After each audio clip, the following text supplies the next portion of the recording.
Car chases are fun in the movies, but can they translate to the page?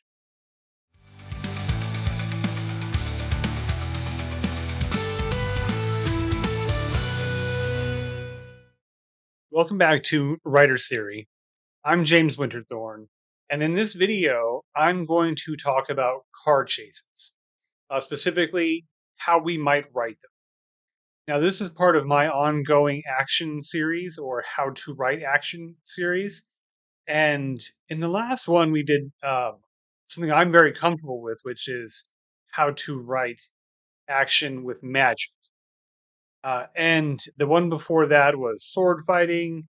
The one before that was gun battles. And so I was going down this theme of where all of my action had to do with some kind of fighting with weapons of various sorts. And while that is exciting, and if you're writing that type of scene, you do want some basics on how to go about writing action that involves fighting. But the thing is, like, there's all sorts of action out there, right? Like, there's car chases, there's escaping natural disasters, there's any number of ways or any number of types of action that we can write out as prose fiction writers. So that got me to thinking, what other types of scenes can we approach, and that maybe we don't see a lot of in books, but we see a lot of maybe in television. And one of the first ones that came to mind for me was car chases. Well, I'll be the first to admit that I haven't written any car chases. At least I don't think I have. Um, and I never really had the occasion to. And I wonder how much of a car chase is really what is really about a visual spectacle for television and movies. Uh, well, that being the same, that doesn't mean that there is not context or the appropriate time in which, in a novel or a short story, that we would need to have a car chase. So, how would I go about approaching that? And now that I am talking about this, I'm wondering when I'm going to write my first car chase scene. How would I make that look? Of course, I'm going to work within the foundations that we've already established in how I approach action. What action needs to be taken? What action is taken? And then what is the consequence of taking said action? So working in these small little scenes, as in uh, someone needs to get into the car. Like say let's say they're being chased. Maybe they robbed a bank, right? Maybe a good old bank robber situation. So bad guys, or they're not bad guys, but bank robbers need to get into the car. So they need to open the car, get into it. They're being pursued. Do they get into the car? And then what happens as a result of them either not getting in the car or getting in? So a simple scene like that it's a very small scene within a scene or a beat, and we approach the writing that way. So I'm going to write that out and I'm going to describe very clearly these events that are happening. I'm going to use as much sensory detail as possible. Whatever dialogue is relevant will go in. We'll have a very detailed and sensory filled scene with just one person trying to get into a car. This working in this way allows us to develop longer stretches of action in smaller, digestible, understandable uh, scenes. So, what makes a car chase scene different? And when I think about how I would approach this, there's a couple things that come to mind. So, first is the sensory experience of being in a car, of driving a car at high speeds, taking dangerous maneuvers with innocent people in the way, dodging other cars, avoiding the pursuing car or chasing the car, depending on the perspective and point of view you've chosen. So I think about the sensory experience. What is it like to uh, take a fast left-hand turn? What is the smell of brakes that are overextended? What is the smell of the tires smoking and burning upon acceleration? Um, what what is the experience from a sensory standpoint? Uh, these things are what I want to keep in mind as I approach the thing that I'm going to write. And I'm going to include a lot of sensory detail that wouldn't be a part of any other type of situation. Like you're not going to smell a lot of burning brakes or smoking tires in any other circumstance. So this is a perfect opportunity to describe this unique thing. So I'm going to be very sensory detailed. And the sponsor for this video is me, James Winterthorn here on behalf of Writer's Theory. I wanted to thank you for watching my videos and wanted to offer you something here. I do a lot of videos about writing action, whether that's magic or sword fighting or various things. I do some plot structure videos and lots of tips and techniques for how to write.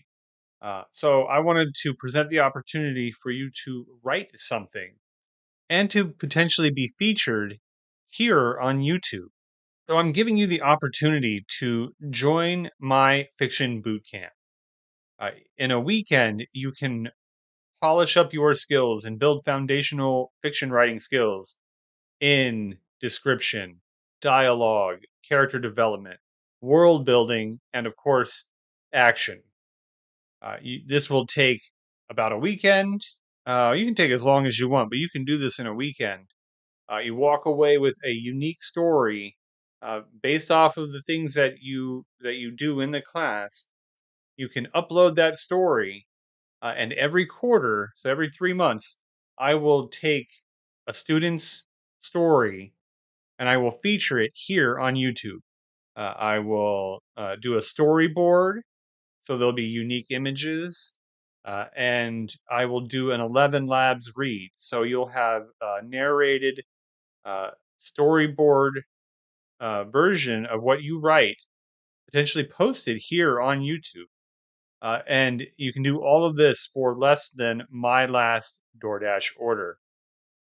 So if you're interested in building your foundational fiction writing skills, having a little fun, and maybe even getting published here on YouTube, well, please check out the Fiction Bootcamp from Writer's Theory.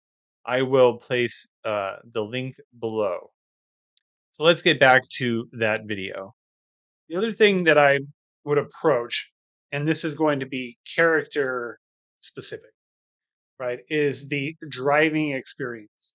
So is this driver, uh, do they barely know how to drive? Is it like a teenager stealing a car and trying to get away and not knowing how the manual transmission works, or the trying to make the car do something and the windshield wipers start moving?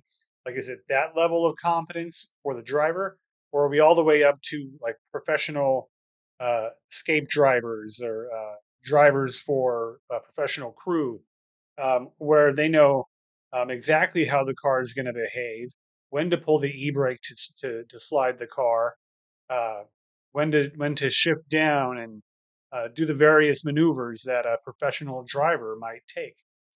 So I want to know the character's knowledge of driving, and I want that to come through in the writing. So if a character doesn't know much about a car, let's say it's the windshield wiper situation, we want to know what they're trying to accomplish, and pushing the various levers or knobs and having the things happen that are unexpected.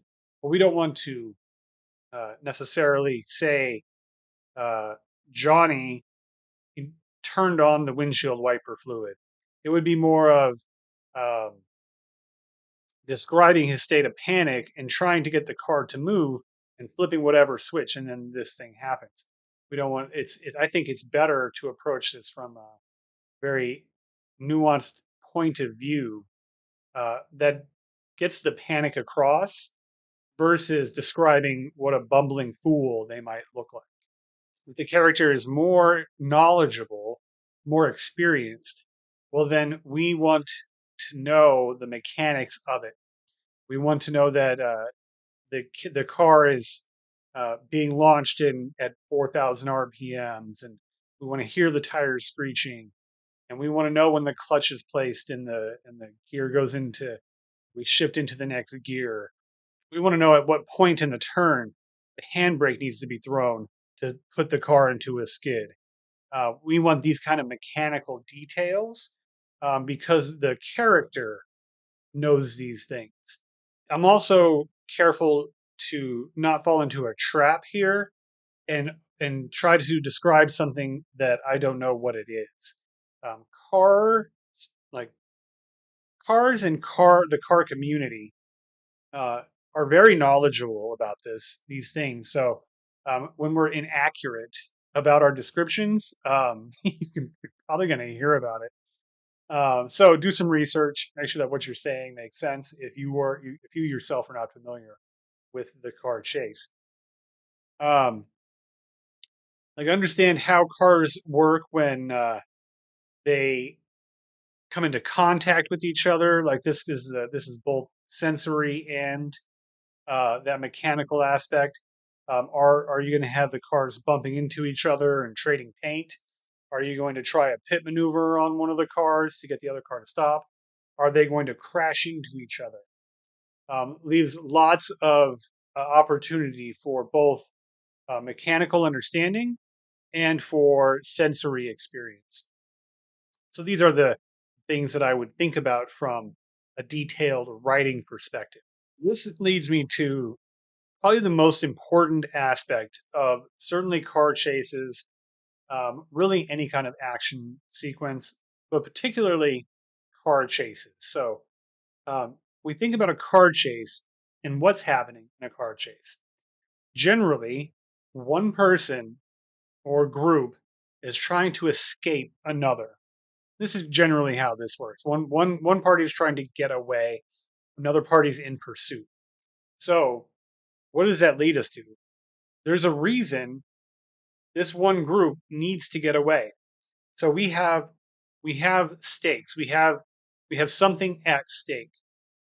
Um, we want to build on this. We want to understand that uh, if the bank robbers get away, that they're going to do this again. Or maybe the bank robbers are our protagonists, and we really don't want them to get caught because if they get caught, then they're unable to fulfill their obligation to a bad guy who has them robbing banks, so their family doesn't get hurt, right?